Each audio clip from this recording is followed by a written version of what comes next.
अस्सलामुअलैकुम वरहमतुल्लाहि वबरकातुह। मुअज़्ज़ज़ नाज़रीन, आपने इस्लामी आतंकवाद ये नाम बहुत सुना होगा मीडिया और सोशल मीडिया के ज़रिए। फिल्म डायरेक्टर अनुभव सिन्हा हैं। उन्होंने इस्लामी आतंकवाद, इस्लामिक टेररिज्म, इसकी पूरी कलई खोल कर रख दी है और इसकी पूरी हकीकत बयान कर दी है। चंद मिनट की ये वीडियो है।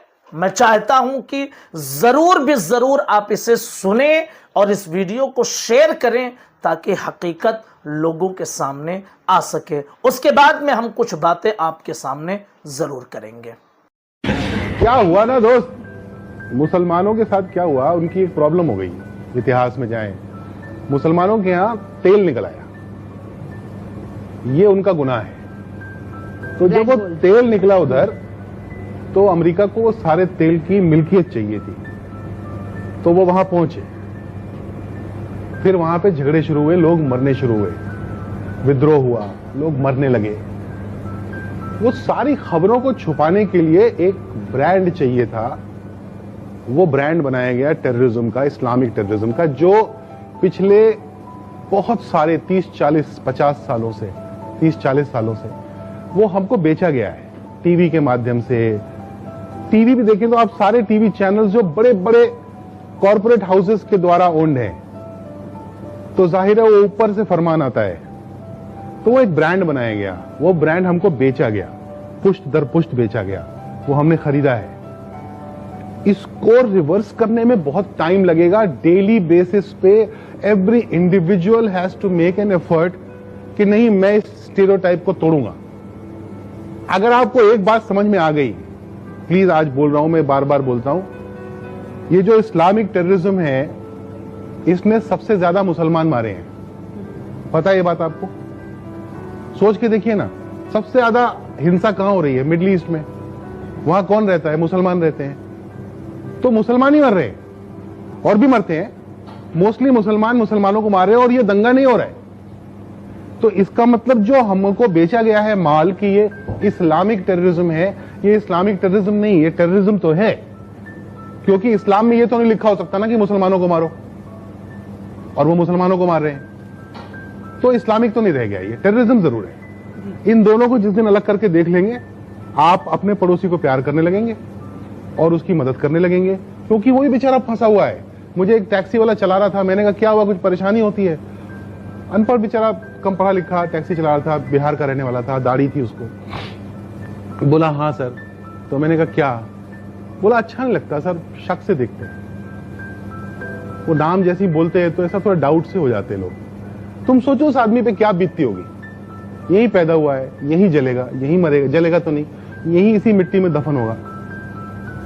वो आप उसको प्यार करने से रोक रहे हैं। अगर वो प्यार करने की कोशिश कर रहा होगा भी ना, आप उसको शक से देखेंगे तो उसका कहेगा बाहर में जाओ ना, मुझे नहीं करना प्यार। तो उसका एक ही तोड़ है, प्यार।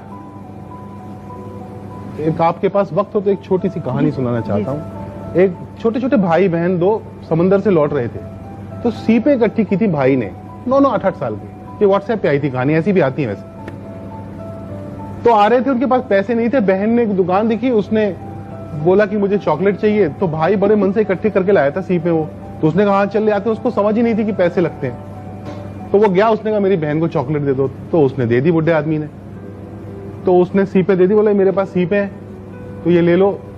तो उसने उसको पैसे की तरह ट्रीट किया और उसने उसे 6 सीपें निकाल ली और बाकी उसको वापस कर दी। तो बच्चा खुश होकर अपनी बहन के लिए उसने चॉकलेट खरीद ली और वो सीपें लेके चला गया। तो ये जो दुकान का मालिक था, उसके नौकर ने उससे पूछा कि चचा ये आपने सीपों के बदले में चॉकलेट कैसे दी? पैसे तो दिए नहीं उसने।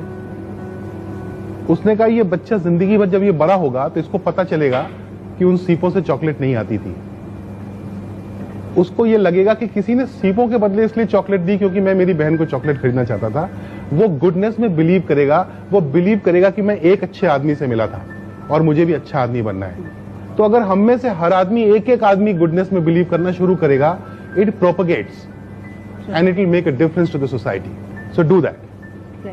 Note the fact that also आप नाज़रीन मुहतरम, आपने पूरी बात उम्मीद है कि ध्यान से सुन ली होगी।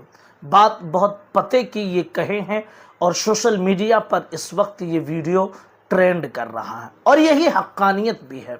याद रख लीजिए कि कोई भी धर्म अपने मानने वालों को ये नहीं सिखाता है कि तुम आतंक फैलाओ और तुम जो है दुनिया में अमन व सुकून ख़त्म कर दो।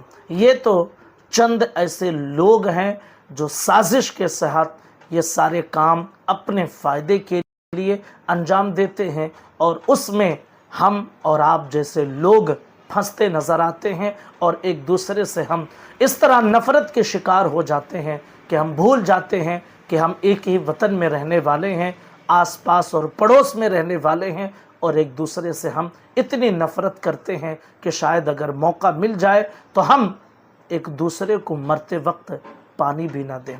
ये हमने अपने दरमियान नफ़रतें खुद बोली हैं, किसी साजिश के शिकार होकर। हमारी और आपकी ये सब की जिम्मेदारी है कि ऐसे चालबाजों से, ऐसे साजिश करने वालों को बेनकाब करें और आपसी मोहब्बत व भाईचारा को हमेशा बरकरार रखें। अस्सलामु अलैकुम व रहमतुल्लाहि